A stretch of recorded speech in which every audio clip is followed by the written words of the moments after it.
this is a challenge, some possible ways to get to some kind of solution and or recommendation, some action items, a little bit of data that we've been looking at with HPM, review our guiding principles, and then we will get out of here. So today, nothing heavy, just kind of that reintroduction to our work. And sorry about this. I cannot see the slides. I don't know why. Oh, because I have to click to Kayla. Yay. I'm back. All right. So, as usual, there is some type of working schedule just so you guys can help understand and follow along with the work that we're going to be doing and kind of how it's chunked out in times. This will become a little more apparent when we start doing our working sessions with each other. Those will be the bulk of our meetings. There will be way less talking, I guess, for me, and a lot more doing with you all in this process. And so just to get used to that, for the newbies, another thing we often do in the resource tab of this is hyperlink things. So whether that is to your Google Drive, your team's Google Drive, or a specific slide, or a link outside of the district, we try to make sure that we hyperlink things so you guys have all of the resources you need to make informed decisions. And we're going to kick you off with a little more inspo.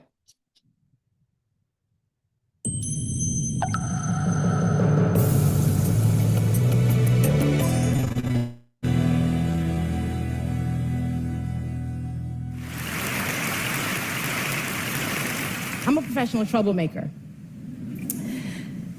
As my job is to critique the world, the shoddy systems, and the people who refuse to do better. As a writer, as a speaker, as a shady Nigerian, I feel like my purpose is to be this cat. I am the person who's looking at other people like, I need you to fix it. That is me. I want us to leave this world better than we found it. And how I choose to affect change is by speaking up, by being the first, and by being the domino. For a line of dominoes to fall, one has to fall first, which then leaves the other choiceless to do the same. And that domino that falls, we're hoping that, okay, the next person that sees this is inspired to be a domino.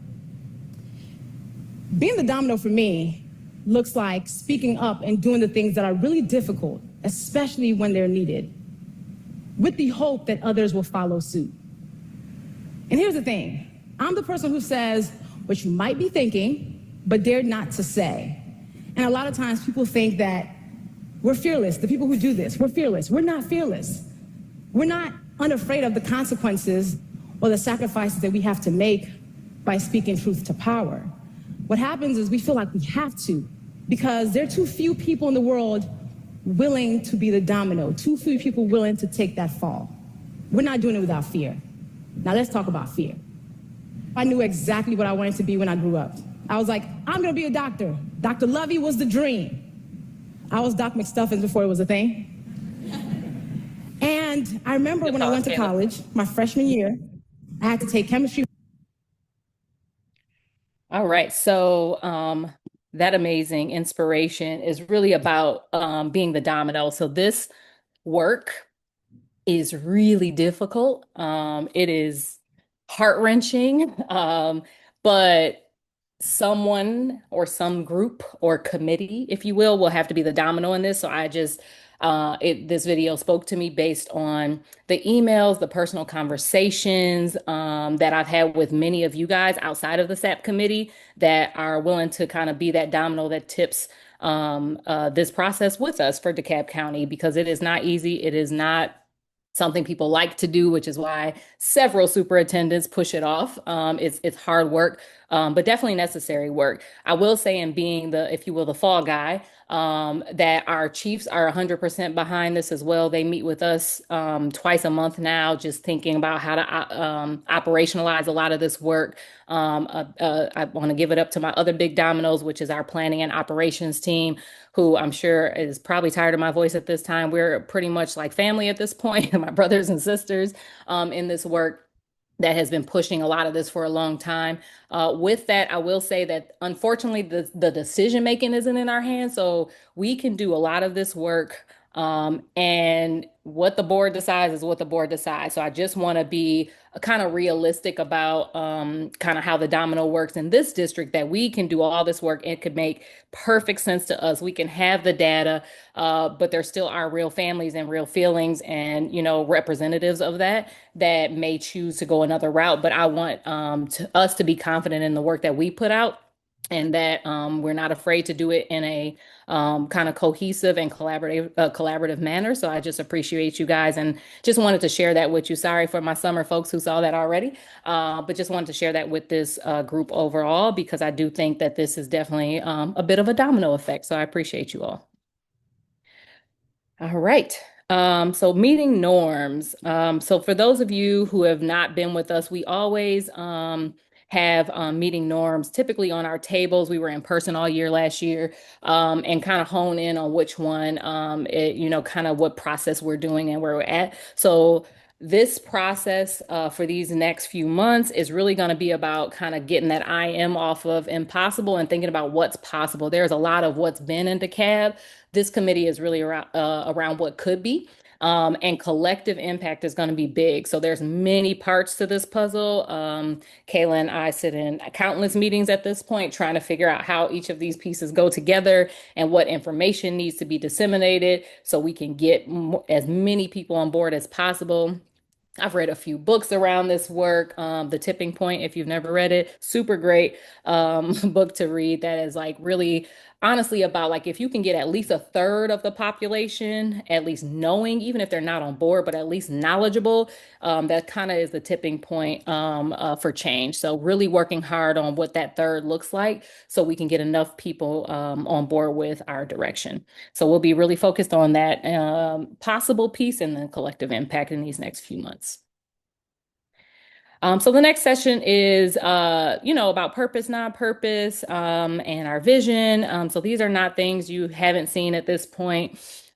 We should all be pretty familiar with our vision. I really want us to focus on the holistic piece in the next few months, because we're gonna be seeing specific schools or specific boundaries or programs, etc.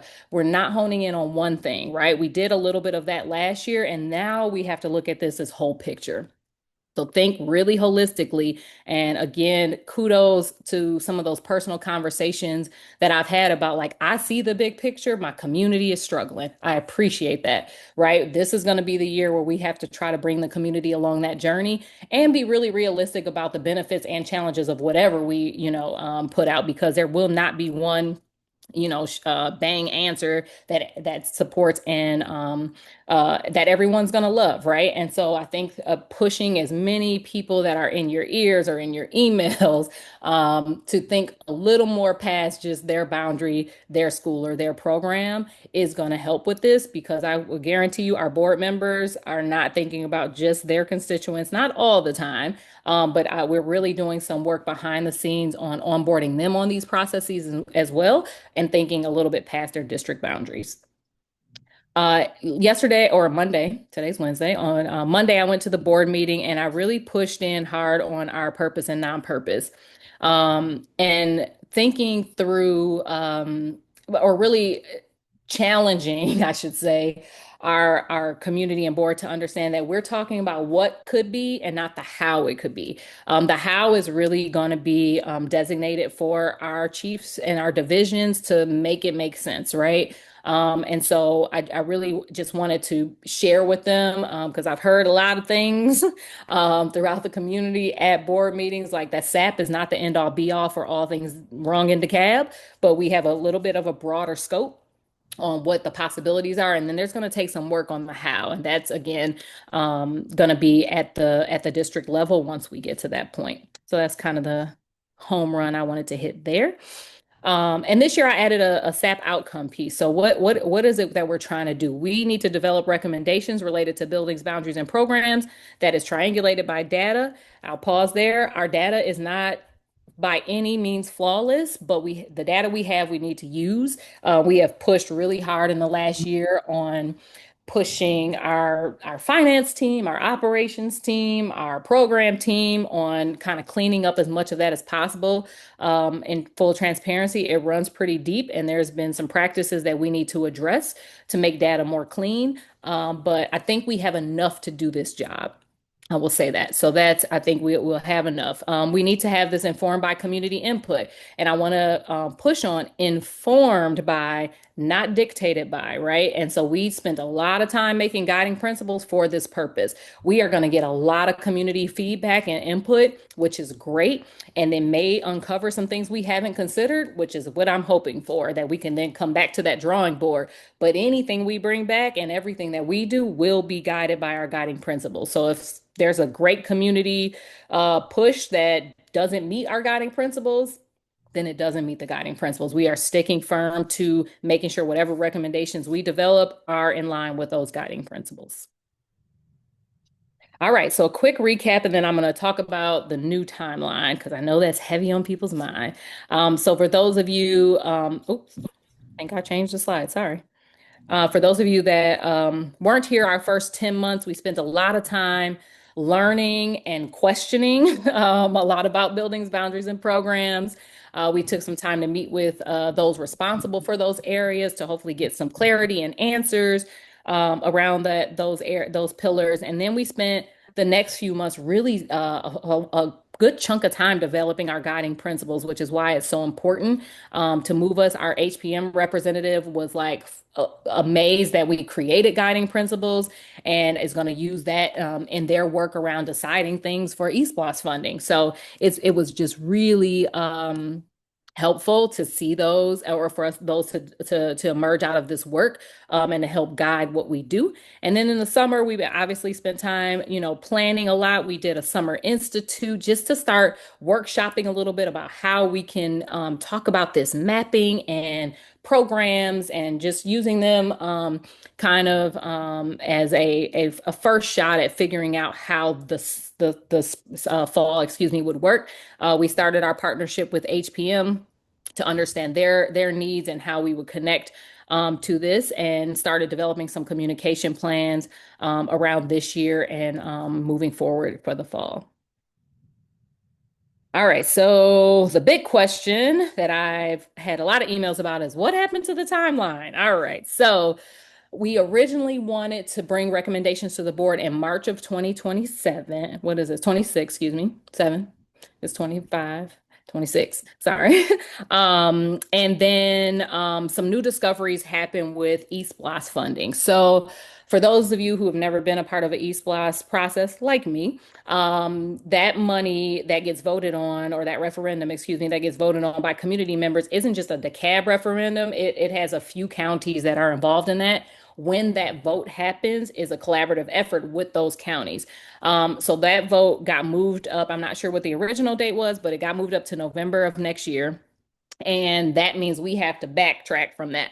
So we are now asked to bring what I am calling preliminary recommendations to the board, not final ones, by January instead of March, based on the fact that the draft resolution for eSPLOS 7 is now due in the early spring. And before we could do a draft resolution for it, our HPM and our operations team would have to have their 5-year local facility plan done before that, which is probably around February timeline, January, February, which means that at least the preliminary recommendations need to be done before that. So that's where January came from.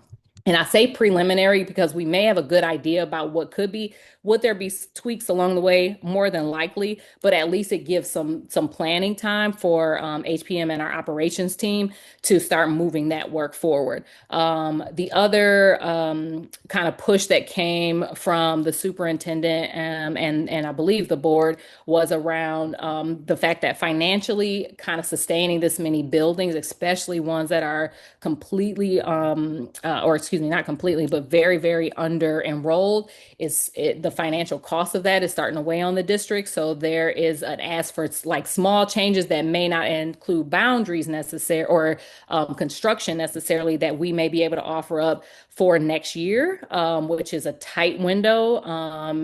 And I have some push on how to do that better. But there are some schools, for instance, that may be able to be consolidated without actual construction happening because, if you will, enrollment may be that low. There are also some maybe program shifts that wouldn't cost construction, but may dissolve some of the financial needs in a building, things like that. So those kind of things they're hoping for to shift fall of 2027, which again may be a tall order, but we will do our best, but can't make many promises, but to absolutely do our best. So then that means then what happens between January and the end of the year, right? So that means that whatever preliminary recommendations come out, we would then get, though, obviously some community feedback around those so we could start processing community feedback again against our guiding principles. Obviously, meeting with particular communities that may be affected if that fall process does roll out and there are schools and or programs that we are recommending to move, so we can get that community feedback and start working with them about what that could look like, maybe what would soften the blow, things of that nature. And then after we get all of that, to create a final recommendation for May. And so we would ask whoever is willing to come back and process through that community feedback with us based on our recommendations, push it against our guiding principles to come out with that final. If you guys are sick of me by then, totally understand. Obviously, we have staff that will have to support that because we will have all of our data and information from your input, and then again, our guiding principles to guide us. So I know there's probably some questions around that. Just hold them or put them in the chat. I'll promise you I'll answer them and get to it before we get off the call. All right, so our cadence. So for those again who have not been in a SAP meeting, we typically have some kind of outcome that we are trying to achieve that specific meeting. There are some resources and data related to that outcome. Bulk of the time will be spent in working groups. We report in some type of document to capture your ideas that Kayla and I then go back and read and then share with people like operations and HPM, like, hey, here's some great ideas that are coming out of our SAP committee. We do some reflection, we answer any questions, and then we do an exit ticket. So you'll kind of get used to that cadence. Again, a bulk of that this time will be in your working teams.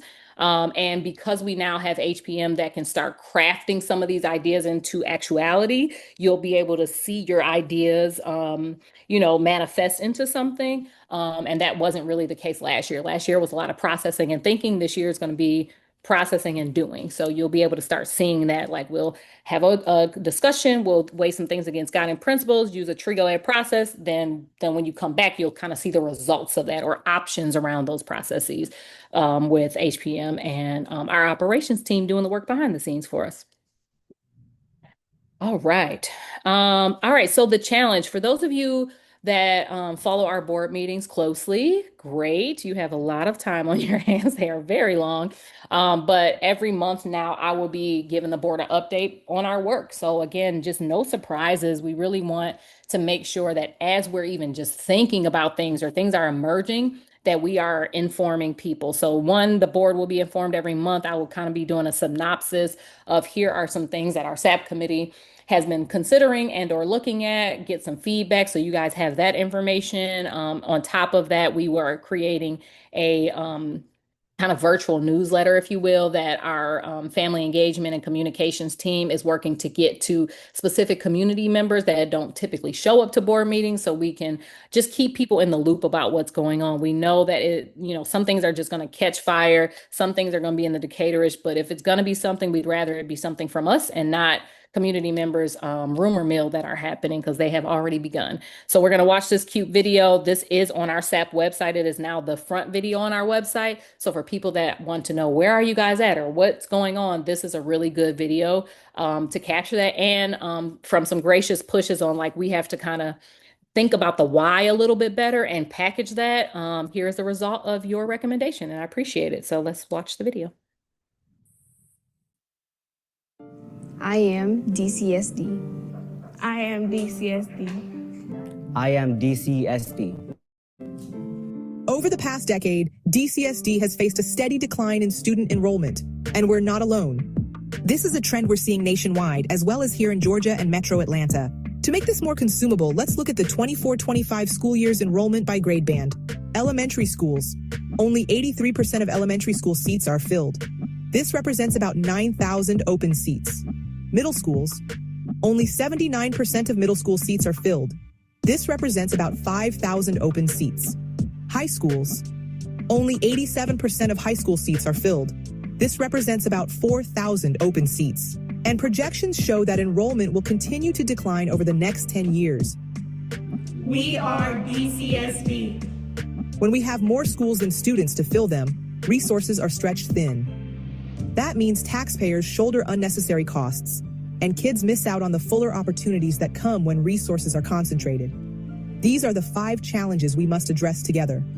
1. We now have over 18,000 empty seats across the district, and the number is predicted to increase. 2. It costs a considerable amount of taxpayer dollars to run low-capacity schools, several additional costs to operate over-capacity schools, and many of our schools are in need of significant repairs and improvements. 3. Boundary changes are necessary because some schools are very overcrowded, over 150% capacity, while others are less than half full. 4. Balanced boundaries support more efficient transportation routes and pick-up and drop-off times. 5. The fewer schools we have, the more resources we can consolidate into each building. Resources like art, music, band, orchestra, social workers, counselors, athletics, and IEP 504 support services. The ultimate goal is to develop an infrastructure for clear geographic and programmatic pathways. With fewer students enrolling, we have some difficult but necessary conversations ahead related to buildings, boundaries, and programs. Buildings, reimagining, repurposing, or closing schools. Repurposing schools. Boundaries, right-sizing boundaries. Programs, realigning programs to ensure consistency in school choice from kindergarten through high school. Providing programs so all students can participate, no matter their neighborhood. Determining how programs is added, removed, and evaluated. Our commitment is to every student. We know there's no single perfect solution for everyone who calls DeKalb home. Every choice comes with trade-offs. Repurposing a school can bring short-term changes and adjustments. Right-sizing school boundaries may impact neighborhood dynamics. Bringing schools together involves building a new school culture and may expand transportation zones for some families. But this is also our chance, together as one DCSD, to think bigger and use our schools, resources, and programs in smarter ways for our students and community. These conversations might be tough, but together we can create a stronger future where every student has what they need to succeed. Let's come together and take action to make that future a reality. We're excited to have you with us on this journey. I am DCSD. I am DCSD. I am DCSD.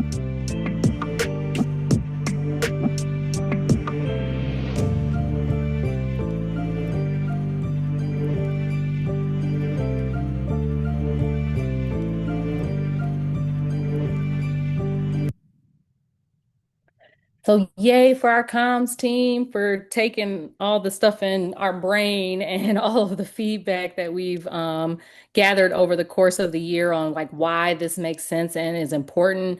I think it looks very professional as well. So big ups to them on helping us get this word out. But the visual you have on the screen right now is really kind of your 5 reasons why, right? And I think that this will be really important as again, community members, like people know if you're on this committee and you're talking about it, like here's the rationale on why we have to do this. I think it's just very succinct, even if they don't watch the whole video and they just take this part out of it. I think that, and that's, I believe, the screensaver on the video too. So when you go to the website, I believe this is the first thing you see. And I think it just shows kind of how succinct all that work is. So when you hear 18,000 open seats, that might not really register on what that means, right? To most people, but when you start kind of digging into each of these other pieces, hopefully it starts to make a little bit of sense. We toyed around with a few ideas on how to share that information, like how many schools is 18,000 seats, but all of our schools have different, capacities and age ranges and things like that. So that was a little bit hard to get to, but When you think about the cost of it, even though finances isn't necessarily a purpose of SAP, there are some real financial implications around how we spend taxpayer dollars when we have this many open seats. And so operating over capacity and under enrolled schools has significant tax money. And it isn't necessarily just about the physical seat that's open, but it is about the significant amount of repairs that we have to do and how we prioritize that and how we spend those East Block dollars. There is a cost per pupil number that, our committee fought hard to get. So I appreciate those that were behind the scenes pushing for that. That you look at a school that isn't full and that cost per pupil number is exacerbated compared to a school that is, right? And so there's a lot of financial factors in why open running schools with a bunch of empty seats is really, really challenging. On top of that, if you build a building and you have open seats in that district, you do not get reimbursement for building that building. So that's coming directly out of taxpayers' dollars when we do that. So it's really there's just a lot of factors to it. Obviously, if there are schools that are over 150% capacity and schools that are less half full, boundary changes are necessary to balance that enrollment. Neither of those models are great working education environments for students or our staff, really. So thinking through that, and if we do this boundary shifts correctly and reimagining right, it kind of has some efficiency benefits like transportation. And we heard a lot of families talk a little bit about, the early arrival of buses because our buses have to do multiple routes for multiple buildings, things of that nature. And then the last reason we talked about, which is the resource piece, and I think the resource piece speaks to families a little bit differently because the less buildings, if you will, that we have, and the more kids in one building, though there's an allocation that happens in finance on how those schools get educators, extracurricular resources, things like art, music, band, orchestra, how our social workers and counselors are allocated to buildings. And I think most importantly, for some families that have kids that need IEP and 504 services, how those staff are allocated to buildings. So staff allocation is a resource as well as, supplies, equipment, and things of that nature. But I think that really does speak to families as we think about like, maybe I have to make a sacrifice to shift, but what do I gain in that is something that we're going to really have to prioritize communicating in this process. The other piece that I want to, touch on a little bit, and these numbers will change once in October, once we get our new actuals for 2026 school year, is that I think the other piece is really to push on like, this isn't anyone's fault, right? Like the enrollment decline is not something that is in our control. So there's been some really pointed reasons that, our enrollment is declining. And so housing insecurity and affordability is a real factor across the nation. Like it is really challenging. And because of that, you're seeing families move further and further away from kind of metropolitan and city areas. So you'll see that again, that's kind of across the country. Our CDC is now reporting that the birth rate data is at an all-time low in 2024, with a statistic of 1.6 children being born to every woman, versus 3.5 in the 90s. So we're almost at half of children being born to women now than it was, 20 in 1990. So that has a real effect, right, on how many kids are entering school. So the only way to increase enrollment is by people moving back to that space. And we just talked about housing insecurity and affordability being an issue and why people are moving out, right? And then an extra layer that's really kind of specific to DeKalb, well, I shouldn't say specific, but the Atlanta region, is the Atlanta Regional Commission reported that increased numbers of adults, older adults, are aging in place. So this kind of narrative of like the older adult raises their kids, and once their kids become of age and everybody's out the house and they're, an empty nester, they then move on to turn that house over, sell that house to a younger family, and they move on to, their retirement, greener pastures. That's not happening. particularly in the south part of DeKalb. There is a lot of aging in place happening. You do not see as many children in those houses anymore.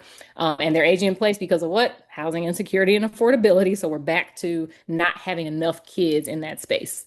So those are kind of the top three reasons that we wanted to share. There's two other things that we're kind of keeping a close eye on, particularly as we think of operations and enrollment, is the decrease in international families. I believe the last statistic I saw was around 12 or 1,500 from last year. That's a pretty big number, especially when we were seeing that substantially increase over the last 10 years. The other piece is our charter schools, private home schools, and then now promise scholarships. So there's just a lot of incentives, particularly after COVID, for families to have educational options. So you're going to see a little bit of a shift in that. And we also have been following those numbers. I think we gave our committee those numbers last year. So we'll see if what updates after October around kind of how that shift, especially how promise scholarship has shifted those numbers. All right. So when talking about this, kicking the IM off of impossible, we really started trying to think about like what in the summer, trying to play around with the possible ideas. So we did a lot of workshopping. None of the maps that we created are available. We did not keep them. We just did it as a workshopping process. So we looked at maps that had clusters. We looked at maps that had, centralized program spaces. We looked at maps on, that somebody won that $1 billion and we were able to do new construction across the district. We looked at maps that was just how we would typically redistrict it. And then looked at some maps on like if everyone went to a neighborhood school, what would that look like? And this process really was, not to say here's a map we should do. It was more like how do we process mapping with a team and a group? Had some great learnings from that. There was a bunch of things we reviewed in that process. So I appreciate all of you that spent 6 weeks with us this summer to let us pick your brains and think through some discoveries and opportunities for how we can do this fall. So I appreciate you all for that. And so there is some very fun possibilities. Excited to think through that with you all this fall. All right, so what do we have to do? What is our action, right? We got some action items. So I already told you a few of them, but by January, we in order to get to that January deadline, the first thing we have to do, which is our next meeting, is that we have to determine how programs are placed in this district. Right now, we have a few different models around that. We have programs that are placed in separate buildings like DeKalb School of the Arts, and then we have programs that are in neighborhood schools, like all of our DLI programs, right? What's challenging is having both of those models doesn't lend to us planning very well for processes like this. So we're going to push our committee to come up with what is our desired model for how programs are placed, not a specific program, programs in general. Then we need to think of criteria to get to that model, right? And so HPM and operations and I have been toying with that a little bit based on your guiding principles will become our criteria, right? And then we'll give you guys a few options of things to look at on how program placement is. Obviously, in separate buildings is one, neighborhood schools is another. And then you, as your wonderful minds, get to come up with whatever else you can think of. But again, everything from now on will be filtered through our guiding principles. So whatever you come up with, and whatever data that we have around that, we're going to have to push that through the guiding principles. The other thing we need to do by January is determine how we prioritize which buildings and boundaries need adjustments. And so we think through obviously things like enrollments and capacities and how close, the bulk of children that live in that neighborhood are to a school and travel times, things like that. So there is a metrics that we're developing. Thank you again for our summer team for helping us think through that. David has all of our notes and is kind of editing what is in that metrics and what is not. So we'll be using something like that, at least at the beginning, to help guide us in how we prioritize what we do with that role. We need to determine specific elementary, middle, and high schools that possibly need to be consolidated or repurposed. That's kind of going along with bullet number 3 too. And then determine if there is a vacant space or whatever, like, is there an opportunity based on our reimagining that could be repurposed for? So, for instance, if we decide two elementary schools that are severely underpopulated should become one, and they could do it in one building that without construction already, what then is there a possibility for that other building based on all the other stuff that we're possibly doing? Does a program go in there? Does, a different school go in there because the building's better? Things like that. Determine, or excuse me, and develop some recommendations about how to, general recommendations for them to review, and then families to provide feedback for is kind of the bulk of what we're doing. And then again in May, if whoever's willing, more like probably end of April, and throughout May, just to start digging back into that community feedback, pushing it against our guiding principles to then create those final recommendations. Almost done, guys. This is as much you're probably ever going to hear me talk.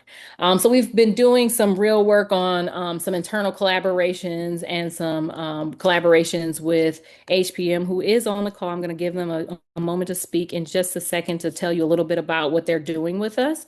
And so who are we collaborating with? Obviously, our community engagement folks, and really the big push there is to get to as many community spaces as possible. Our community engagement and communications liaison is working on like religious spaces, at least getting inside of their newsletters about what's happening, apartment complex, email blasts or letters in mailbox, really just pushing in, especially the smaller communities that don't often come to a board meeting or would not, for that matter, come to a SAP meeting due to all of life strains.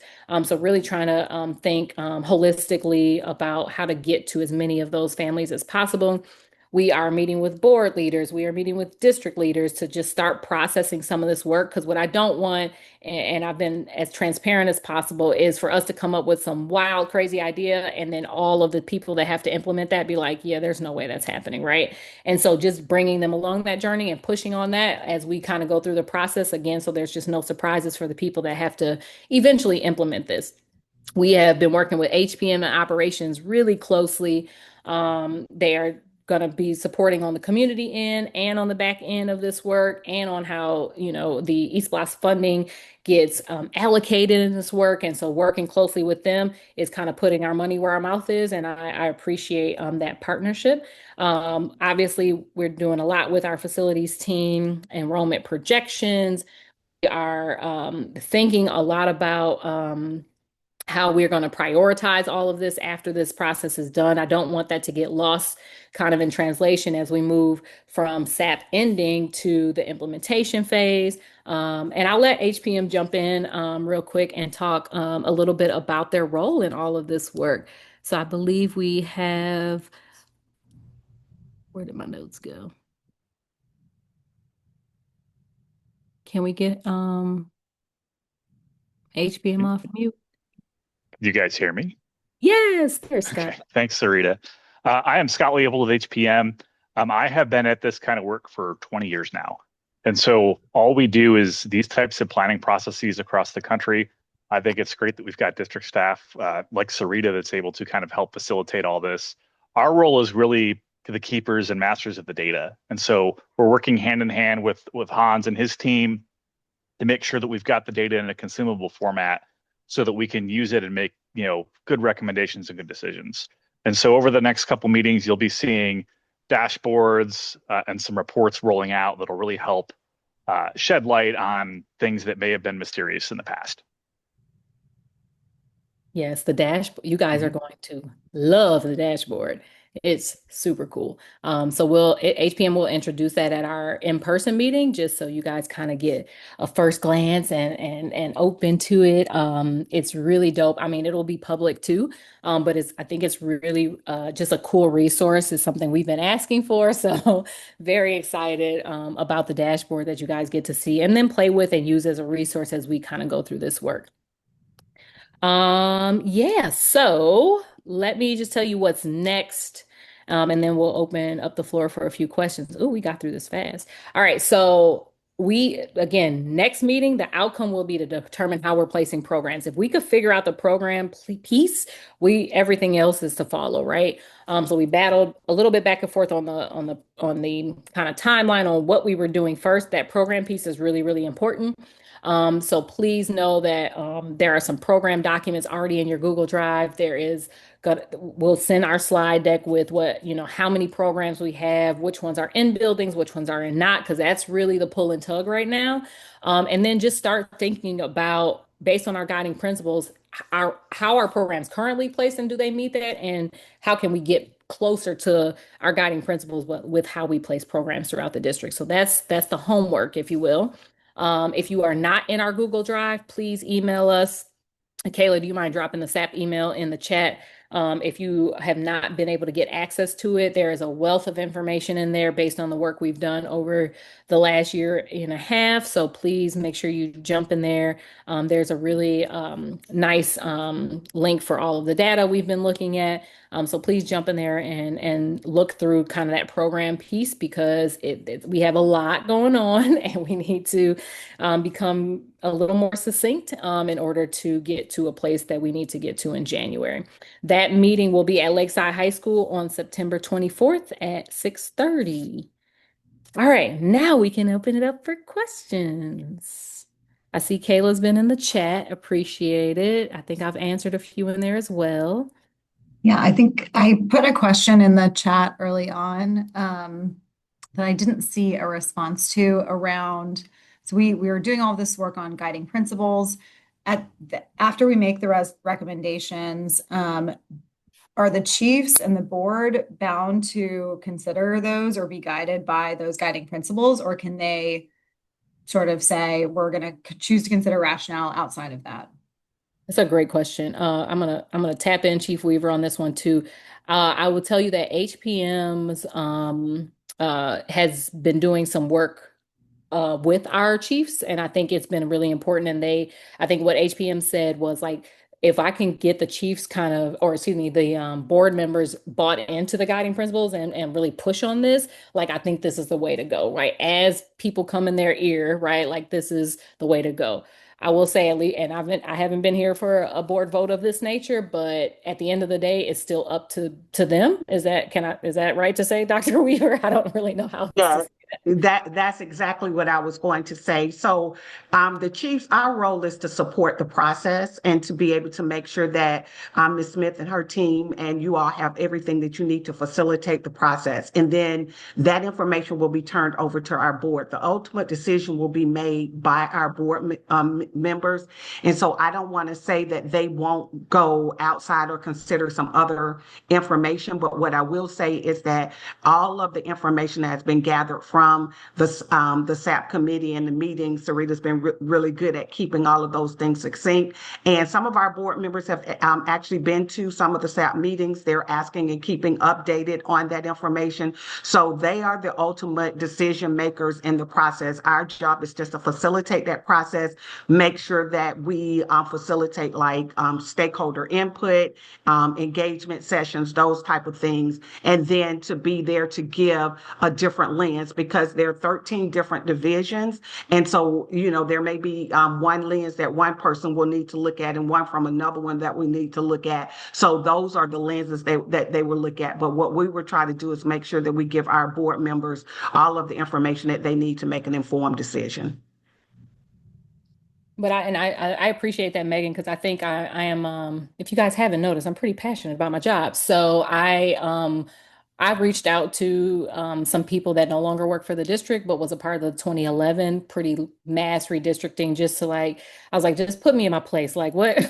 Like I don't want to be like enraged if we do all this work and then the board's like, nah, and so and their guidance was really helpful. They were that, and which is kind of why I led with that up front. Like I think we have to be kind of comfortable with, like, we have done our due diligence, we have put the information out there, we have shared it, we have been transparent, everything is online, and here is our best informed decision based on the information that we have, knowing that it is a full possibility that something gets completely changed because of whatever 95 other reasons that we probably will never be privy to. So I definitely want us to be, I think, just a little bit humble in the fact that yes, I do think that their best interest is at heart. Some of them are really following this work closely and can speak to it well, which I appreciate. Um, but come January and or May, not sure, right? Like how it really will all pan out. But I do think that we'll have enough, hopefully, push from community members that have been engaged in this, which is why I'm glad so many people are a part of this committee. Because if you just have like a 3 meeting and it's 20 people, like that's not as much emphasis as 150 that have met for a year and a half, right? Like there brings a little, I think, different level of responsibility to say like these people are really like digging into this work and putting in time, and for us to just say, oh, well, would seem probably not the best option, right? So I'm hoping like just the tenacity of this group and the commitment of it also brings a little more thought to once kind of the community members start getting in their ear. Anybody else? Anything else we didn't answer that would be for the betterment of the whole? So we did have a question in the chat that asked, and I answered this, but I just wanted them to hear it from you. I would appreciate knowing how you would like us to respond to the community rumor mill. Remind us of the direction you provided last year. Great question. So, Kayla and I have been creating a very short, like 5 question, which will have a QR link, feedback form, right? I would love for anybody, and this is for our committee members, our principals, our chief, our board members, which I said at the board meeting, you guys will get a QR code from me before, hopefully by in the next 2 weeks, where anyone can bring their questions directly to us. Once other people start, I think that's when the rumor starts to happen. Now, we do not necessarily have control over how board members run town halls and things like that. See some of you nodding, you know what I'm talking about, right? And if the information isn't coming from SAP, I think is the first place. If it is not coming from us, our website and our updates, it's not true. Like I think that's the first piece of it. The second piece is if you want feedback, go directly to them. Like all we do is look at emails. Like we answer questions. For those of you that have been a part of this process, I may miss things every now and then, but I'm really, really good at answering questions, right? Even if the question is, I'm not really sure, or that data point isn't available, we will answer the question. So I think that as long as people, if you guys could push them or filter them through us, Kayla shared our SAP website, our email address. Our website has a feedback piece. I think we're going to change the feedback section on the website with that QR code. So just everything filters through there. And then I'm considering having kind of like weekly drop-ins. I just thought of this today. Like come chat with SAP. Like just every Thursday at blank time, I'm gonna have an open, forum. Like just come and talk to us, because I think there is one thing to read it, but some people just need the human connection, and call it the social worker in me. Like I rather talk to people anyway, right? And so I'm thinking of also plopping in just chat with SAP. I'll give you any information that we have talked about in our committee as our representative. And that way people have multiple ways. Like I can email them my encouragement, information, questions, or I can drop in every Tuesday and Thursday at 3 o'clock or whatever it's going to be. It'll probably be after work hours, just to be, sensitive to people's work schedules, that they can then drop in and do that. Kayla didn't know that. I just came up with it right before this meeting. So yeah, we'll talk about how we're going to do that. But just want to be as, humanistic as possible in the process, because again, it's heavy. And I want to make sure that we have that place for people to land. So I appreciate you guys. And I mean, you're obviously at free will to talk about your experience in the process and what we're doing. Like, I think that, just brings it's not a secret kind of, mindset to it. Like, here's stuff we talked about. Here is where it's at on the website. We share all the information, that we're all the links and the websites, like that part is fine. But if they're looking for what action or what direction, that stuff will be public, right? Like we're gonna share it with the board. We're gonna put out, meeting notes. So we're not at all trying to keep things secret. And I think the more people that talk about this throughout the process, the better off we are by January and May. Great questions. Okay, so we have some questions about finances and costs. Mr. Keith said, what does that 18,000 empty seat represent in cost? Oh, Keith, I've been trying to get the same answer. So our finance team has been challenged with this question because the cost per pupil is different at each school. The cost per pupil also has can fluctuate based on how many kids are in a school. So I will say based on the information that I have been able to gather, between 11 and 15,000, 15 might be on the high end, is about average for what it costs to educate a student in DeKalb County School District. Now, we have schools that have kids that are whose PPE are 25,000. Some of them make sense because it's maybe a super specialized education program with students that need one-to-one aids and have, feeding assistance and things like that. But then we have schools that are 25,000 that have none of those things, right? And so that's where it gets a little tricky to come up with if you will, number. The same thing goes for the savings because we've asked the same question, like, well, how much will we save if we close blank amount of schools or consolidate? And so that savings number is also a little bit tricky because it's not a one-to-one. So if I close X school that has 200 kids, those 200 kids still have to go somewhere else, and those educators possibly have to follow those kids. So what are you really saving, right? And so I think Hans has a really good way of explaining this that I'm probably not doing justice, but we could talk about that in the meeting on the 24th, because I just feel like Hans explained it in a way that like I was like, oh, that makes sense. But I'm not really great at that part. But that's a really good question. And I think finance really pushed to say if you guys come up with the what we should do, then we can start doing some financial analysis on what that savings would look like, is kind of the answer that I got from them thus far. But great question. Can I ask a quick question? This is Erica Harris. Yes, please. Um, you just said something that you mentioned teachers. And so I know we're talking a lot about community members. You said, if the teachers would move with those kids. How are we communicating with our teachers Great about all this? question. Yeah, so I think in November we're working with the HR team as a part of kind of that operations meeting that we're having with all of our chiefs to come up with kind of a standard operating procedure that might be a little bit different than the one that we have given kind of the scale and scope of this project. And so there's all we if you will kind of tested the theory a little bit with the Idlewood to Smoke Rise move and got some pretty good feedback on how HR handled that. Now, that's a little bit different when you're just talking about moving a teacher versus if we no longer need teachers, right? And so what I've at least heard is that like the vacancy trends. And that's another reason I think we're getting pushed a little bit on like some of those smaller schools because if we can not fill the vacancies, right, and we keep the teachers we have, that's like the ideal situation, right? The reality is if we're talking about 18,000 kids or 18,000 open seats, like something's got to give. And so I think we'll be working a little bit with the HR committee during November to start drafting some of that, the standard operating procedure around that, but then also like a video communication plan. Hey, here's the process if this should happen to you, kind of thing. And here's a process if you have to move. Here's a process if we no longer need that position. So we're starting to work through that with HR to come up with that succinct communication. Great question, Ms. Harris.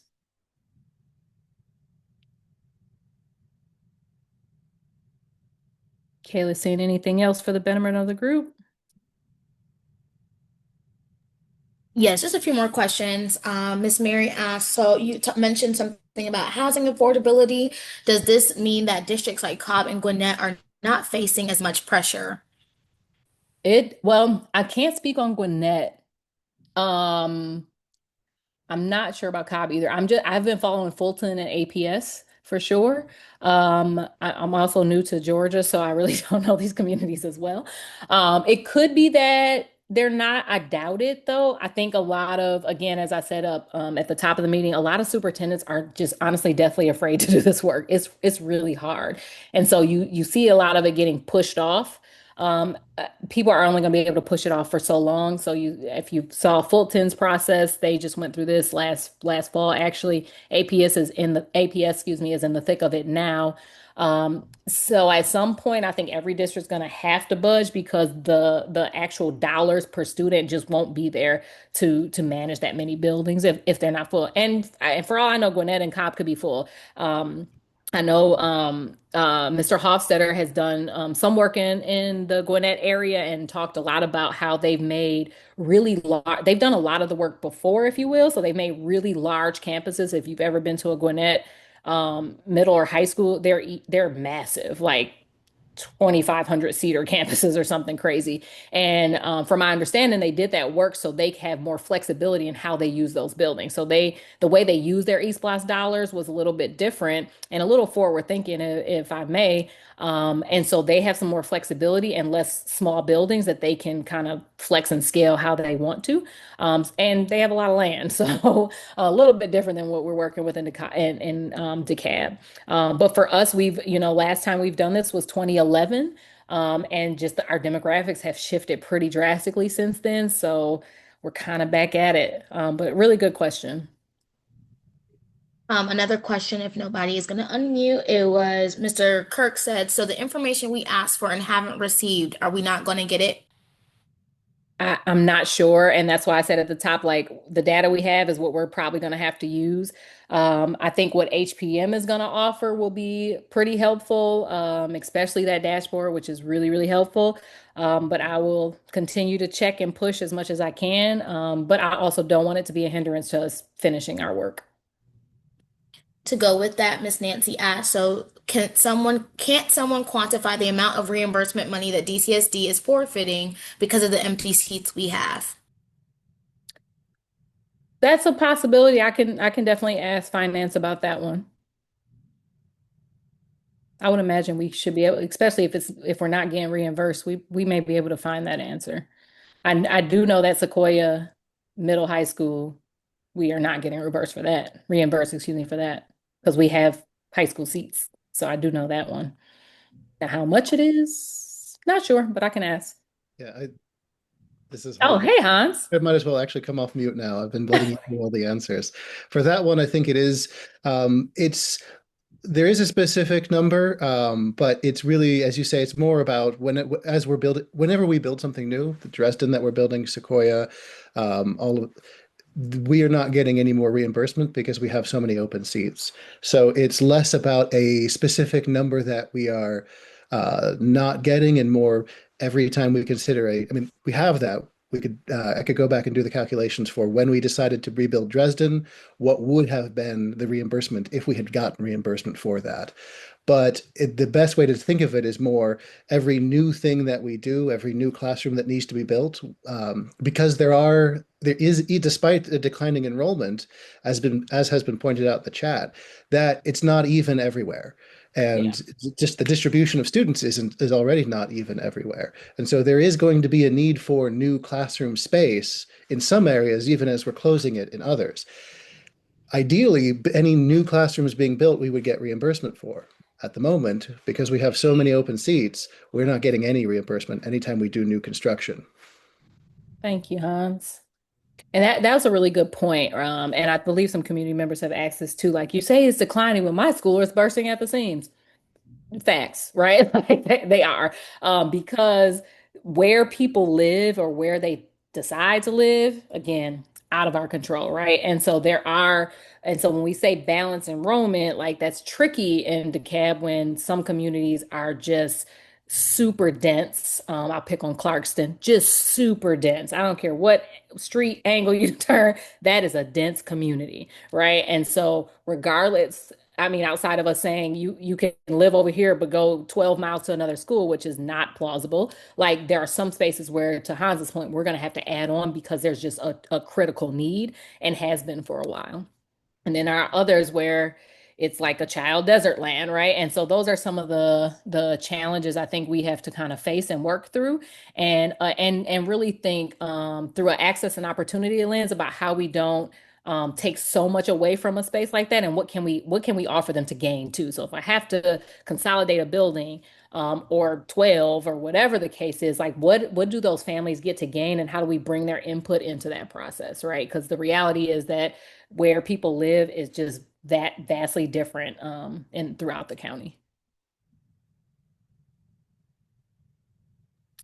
One Anything? related question there that had been asked in the chat is if we'll be able to have the enrollment forecast data by school attendance area or even by cluster, and then if we could see the survey responses in a similar lens, either by cluster or by region, if it can't be done that to that level. I'll let Hans take that first one. And then Kayla, can you remember how we received the survey data? I can't remember how we asked for it. Well, I can at least answer that first one while we're getting the Yes, answer to please. that one. Yes, the HPM dashboard will include the enrollment and forecast by school, by attendance area, by how many students live in each attendance area. That's a key component of what they're doing. So that dashboard will include all of that. Yeah.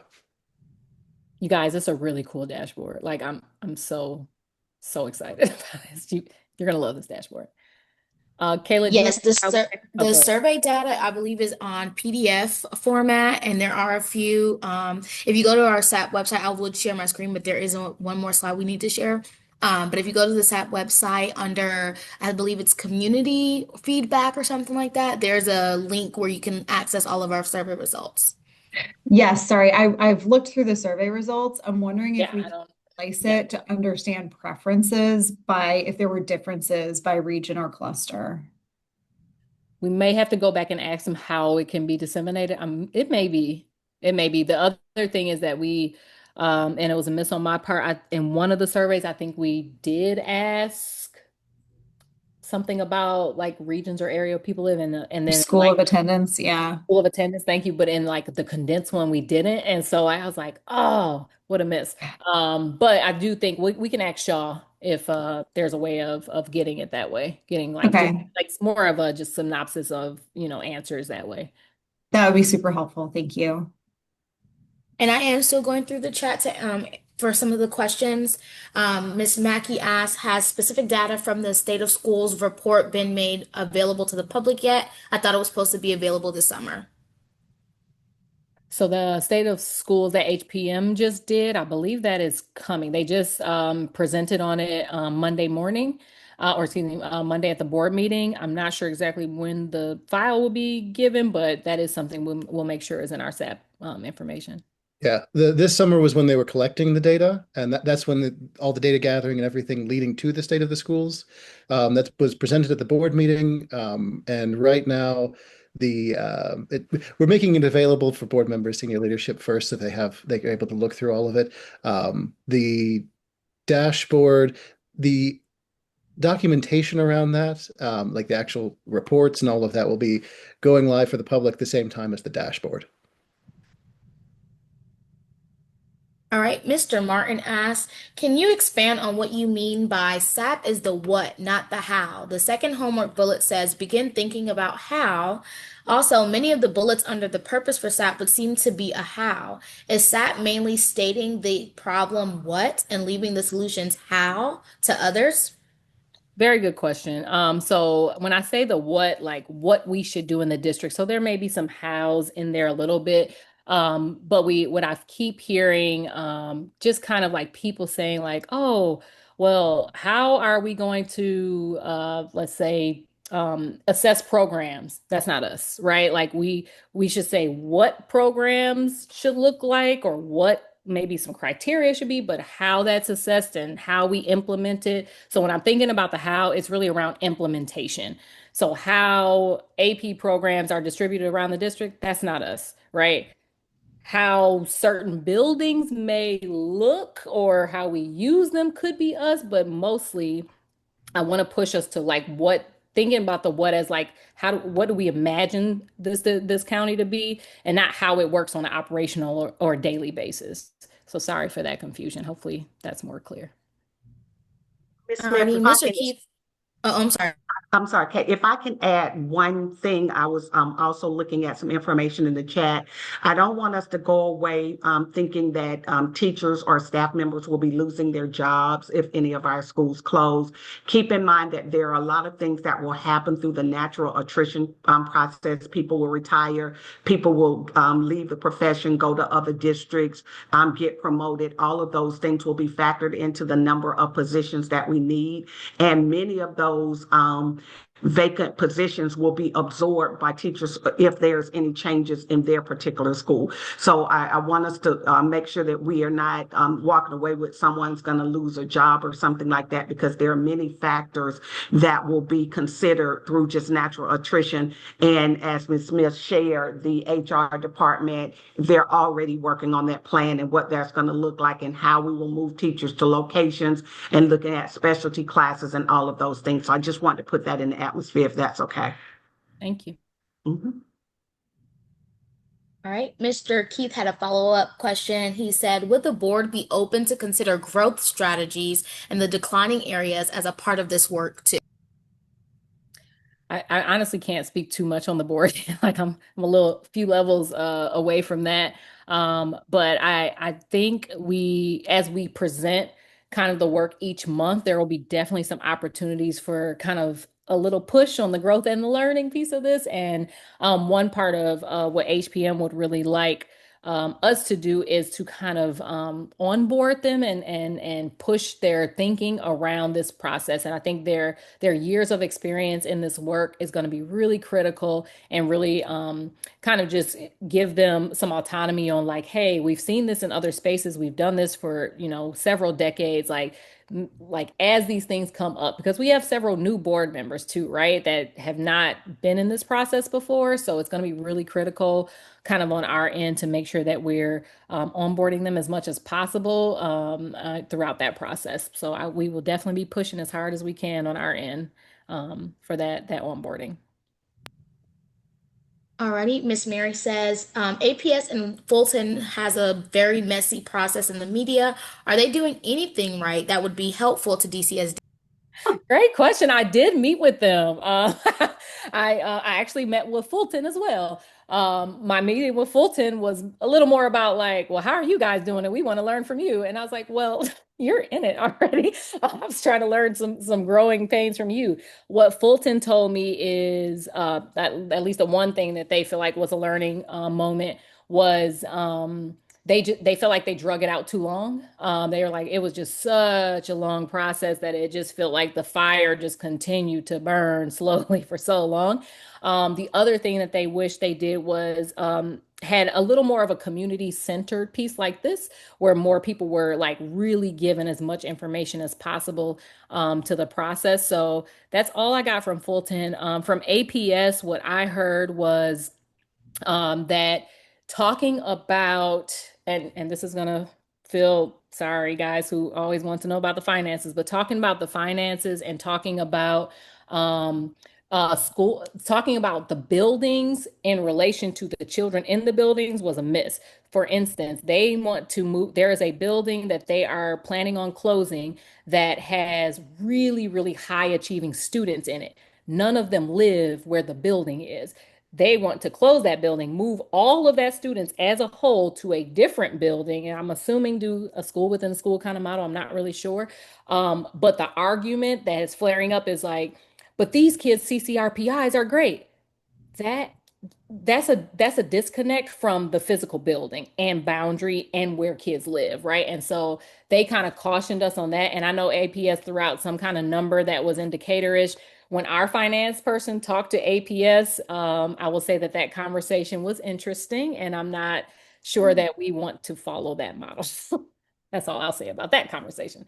But definitely have been leaning on our board members to connect me to other board members, honestly, just to understand like what would have helped, what would work different. How we do community meetings is going to be really, really important. The challenge is people want to be heard. The other challenge with people wanting to be heard is we may not have all the answers that day, right?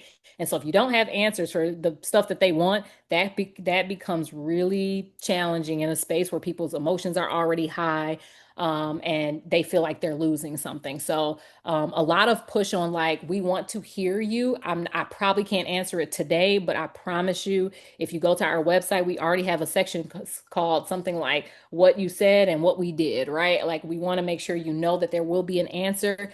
And again, we having our guiding principles, I think will help us about a lot to say like everything we do will be pushed through these guiding principles. So we want to keep that on the screen, if you will, or whatever we're doing as people are asking their questions. Our QR code on where everything will be filtered will be in there. So definitely try to get some learning.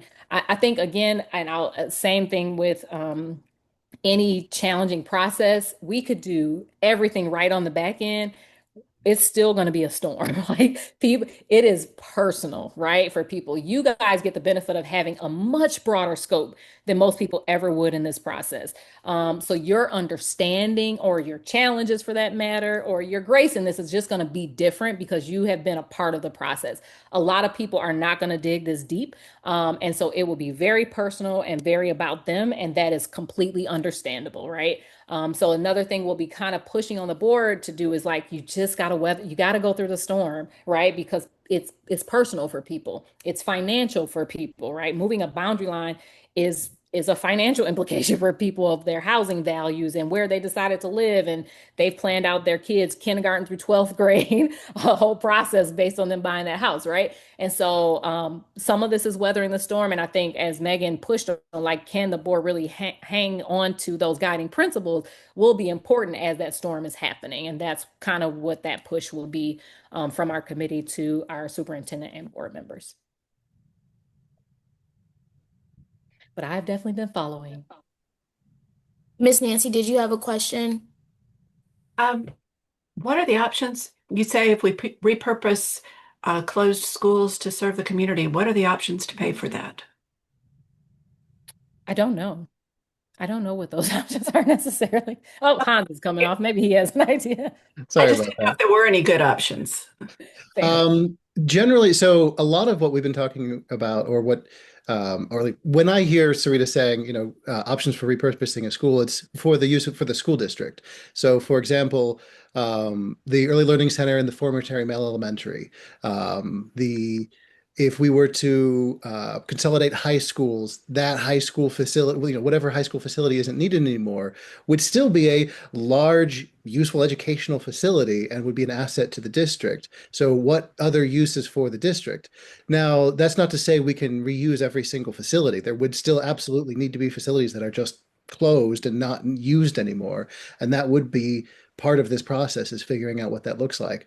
But that being said, for a lot of facilities, especially when we talk about our larger high schools, middle schools, that sort of thing, those facilities, I'm the director of planning. I tend to think of things as in a planning, future-looking sense. I think of those as strategic assets for the district. And so making sure that we use them for something, even if it ends up a high school becomes a middle or even an elementary, that's still using that large school facility asset. These are all just spitballing ideas out there, but that's the sort of thing I think of when Sarita talks about reusing these facilities. And generally, there are some costs for refitting a school, like a high school to a middle, or especially middle to elementary, because of the size of students. But those costs tend to be not as much, especially not as much as a major capital improvement project at a school if it needs major renovation or something like that. So those are usually costs that can be borne from one school year to the next to get a school ready for a different grade configuration. So we'll have Mr. Hofstetter has I think he's been toying with the idea of like, here's a list of options of things we could possibly do, right? So as we get to that space, I'll have Mr. Hofstetter come in and have us, if you will, the list of other repurposing options, if you will, as we get there. So we aren't, and I think maybe this is your point, Nancy, like taking on a community and like, deteriorating schools just sitting in there for multiple years, that could also, have some impact on that community. So we'll have Hofstetters. Kayla, can you just add the exit ticket as we talk through the last few questions, just so. Sure thing. Thank you, love. Every meeting we do an exit ticket. So if you guys, as we finish up some questions, if you could scan this and make sure you give us your feedback, we appreciate it. Again, it helps us, shift our meetings and support it. We've done a lot of changes over the last year based on exit ticket information. So I appreciate you all that do this for us. All right, ready for the next one, Kayla, if there's more. Yes. Okay. So HPM, it was asked if HPM could put their website link into the chat for our committee members. I will also be sending it to committee members via email. One of the questions though was no, sorry. What is, and I believe you've already answered this, but just to reiterate, what is the timing on the dashboard availability from HPM? They are going to share it at our next meeting, the in-person meeting when we go to Lakeside. And then we'll also link it from, our operations page to our SAP website. So you'll have it there too. It is an interactive dashboard. This is not like some PDF packet. You get to play with schools and or districts, as Megan asked, like, can we do it by district? You can. Can you do it by cluster? You can. Like, there are so many possibilities in it. You can also compare buildings. You can add two buildings together and see like what would be the projected forecast if we took 2 and 2 and put it here, right? So it's just a really kind of an all-encompassing resource that we've been praying and hoping for. It came right on time, like the divine intervention, boy, of HPM coming right at the right time for us. It'll be really, it's going to be really useful. And it's public, right? This isn't something just for SAP. Anyone can go on there and use that. That's why we'll make sure it's on our website. So again, I think as people are asking you guys questions, there'll also be resources that they can start playing around with that isn't just available to you all. One more logistics question for you on timing. It was super helpful to understand how eSPLOST has affected the shifting of the timeline. Given that that is voted on in November, is the plan to make these recommendations January for May? And then when would those be affected? Because we're talking about potentially consolidating schools or, shifting things around, having to repurpose. Like, how quickly can that effectively be done? And when would people's school placement start to be affected? Great question. Hans, maybe I'll talk a little bit more about how that eSPLOST piece happened. I'm much more articulate than me, but I think, Megan, it's important to know that whatever recommendations aren't going to all happen in the same year. We're talking about a 5-10 year span. And so another resource that HPM brings is helping us kind of timeline that out, right? That will not just be us. We may say, here's all of our recommendations, 20 pages of it. And they're like, cool. So based on eSPLOST funding, this is how much we end up getting here. So the plan will be kind of a bulk plan, but that plan will have to span at minimum the 5 years that we have the eSPLOST funding. Did I say that right, Hans? Yes.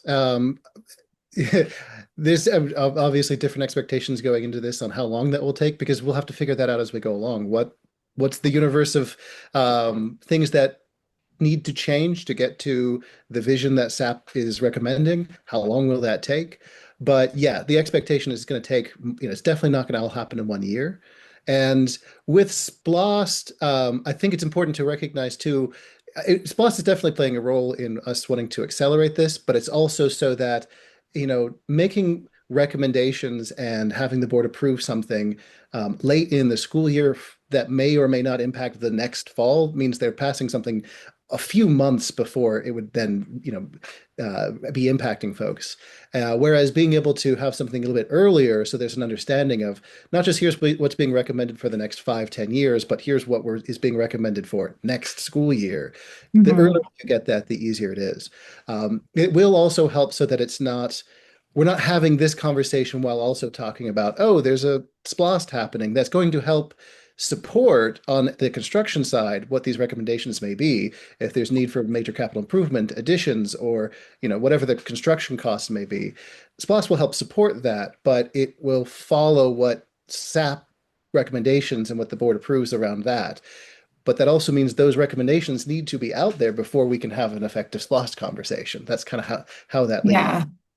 I think that's where I'm still a little bit confused on. All right, so we're making recommendations in January, getting community feedback, getting some sort of final in May. So is it possible that people in May would learn that their kids would be attending a different school that fall? No, so those smaller changes I was talking about that we're kind of getting some pressure to get, those will have to be pretty solidified by January. Like, what are those small changes? And I think someone asked in the chat about that too. And my response is that we have to be really, really strategic about what that is, right? Because we know it can't have construction costs, right? if we're going to shift whoever, like we hopefully shift them all together, right? Like, so we want to make sure as much as possible we're keeping whatever that school or program community together. We're placing them possibly in a space that has space already, like we've thought through the transportation piece. So whatever the change is of those schools and or programs, we know that there's already some factors that will kind of X out a lot of a lot of the people. Okay. And so we'll think a little bit through. Let us in operations think a little bit through of what those parameters are, because then we'll know exactly what we're talking about. And in reality, oh, go ahead, Hans. I think he's about to say what I was about to say. Oh, well, I was going to mention as far as especially the so the multi-year timeline of this applies also to the decision making. The recommendations that are going to be coming out of SAP won't be everything that needs to be recommended. There'll absolutely be parts of this that'll come next fall. The big picture stuff, especially how, what's the vision for the district over the next 5, 10 years? How do we organize ourselves? And then some of the recommendations about which schools do go here, do what. But that then doesn't tell us, well, even if SAP is able to say, here are schools that we recommend consolidating or changing or increasing the size of, and we know that there will be boundary implications from that. There'll have to be redistricting. That's not going to happen in the next 4 months. So the decision to do that, to consolidate these schools, to add on, to do whatever, that's something the board will take on, look at, make decisions about. But then what's the next steps of that will be SAP's role for next fall. SAP is intended to be a continuous thing. And so there will always be more decisions to be made on the next thing or a refinement of, we're doing big picture things right now, and yes, down to some specifics, but there'll be more specifics next fall as well. So that's why it's kind of hard to say specifically, okay, here's the exactly what will happen coming out of this year. I think our expectation is that, as Sarita said, anything that's actually going to affect students for next year will have to be relatively straightforward, not have too many moving pieces, because there's not going to be a whole lot of time. We can't do a whole big boundary process between January and May. Yeah. Yeah. Okay. So that that's makes much more sense. Yeah. So, and, we just got to, and we'll, I think having just some, to your point, like some parameters about what it is will be helpful. Because it can't be like, and we're redistricting all of the X cluster. No, ma'am. No, we can't do that. So yes, just rest assured, small things, not some major shift. And financially, it can't cost for it. We have no construction money to do that, right? And so it has to be something that's existing that we can repurpose in some way. Great questions. Okay. Well, if you guys could do our exit ticket, I love these conversations. I live for the SAP conversations. They bring me so much joy. You guys are so thoughtful and engaging. And we are super excited to see you guys in person in 2 weeks. We will have the very amazing dashboard that you'll get to preview. We won't actually use it in our meeting that day, but you'll get to preview for next week. But we will be using it in a few meetings right after that. So have some toys for you guys to play with. I will check on some of that data stuff we're still looking for. Fingers are crossed, but again, what we have, I think we have enough to start at least getting to this January deadline, and just sincerely appreciate you guys' time and just again your thoughtfulness and commitment to this, because I know it's not easy. And if you guys are like data nerds like me and Hans, then like we love to have you a part of our process, and we will see you all soon. Okay, I know people are going to go ahead and start logging off. I did have 2 more questions before we stop the recording. The first one was Druid Hills High School. When will the renovations begin on that? Is there a proposed site to move the students? And then the second question, kind of similar, is has anyone considered reopening Avondale Middle and High to ease the overcrowding from Druid Hills Middle and High? Great question. So for whoever asked that question, SAP was not created before the Druid Hills conversation happened. The Druid Hills, the Dresden, the Sequoia, all those things were already in motion before our committee started. So we made a commitment to, be supportive of that process. I think we're at a point where Mr. Hofstetter has had set up some community meetings in October. Uh, On the Beginning Druid end Hills of September. conversation. So actually, Oh, sorry. that's what I was going to answer. So the next meeting around Druid Hills High School is the 22nd. Um, oh, I I think there's three of them. there are three meetings. The 22nd is the first one. The I believe 1st of October is, and see, I don't have the dates written down, so I know the next one is the 22nd. But they'll be talking about what kind of the most recent work that's been done by the architects, looking at different sites, pros and cons, that sort of thing.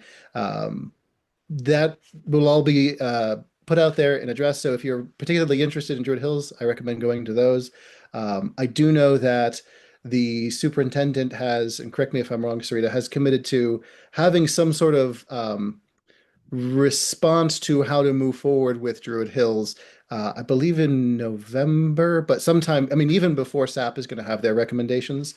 What that will be, I'm not sure. I mean, the recommendation may even be to wait and see what happens with SAP. I don't know, honestly. All I know is the meetings themselves, the public meetings, are scheduled for the end of September. So look out for that. I know that the next one is definitely the 22nd at Druid Hills High School. Yeah, and I believe there's one at Druid Hills High, Druid Hills Middle, and then an elementary school, if I'm not mistaken. So the meetings are kind of throughout the cluster as well.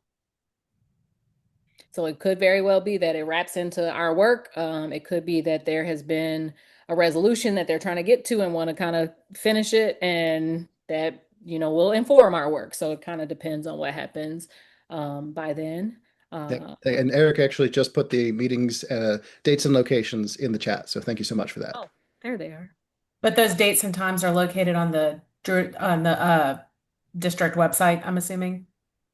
Yes. Yeah. We'll be putting it out there. The whole point is to make sure we engage with the community, so we want to make sure everybody sees it. So if you don't see it, we're having fun issues with our website. So, but we're going to make sure we get it out there however we can to let people know about it. Absolutely. Well, it looks good. Yep. It's really cute, but it just came like at a terrible time for us. Like we're all trying to push and edit. So if you guys see something that's missing, apologies. We're trying to go through and get all of our tickets to our IT people who are obviously super overwhelmed as they transition an entire district website. So just give us a little grace on that. If you don't see stuff on there, we obviously have ways of getting, information to specific community members throughout the process too. But yep. And just to reiterate what I'm seeing in the chat, and actually it follows what Eric put in there. So I was wrong about the first meeting. Things got delayed a little bit. So I think what was going to be the second meeting is now the first. So the first meeting is September 30th at Druid Hills High School, not the 22nd, the 30th. Thank you, Hofstetter, for dropping that in. Thank you. All right, party people, until Lakeside, we'll see you soon. Take care. Have a good night, everyone. Bye. Bye.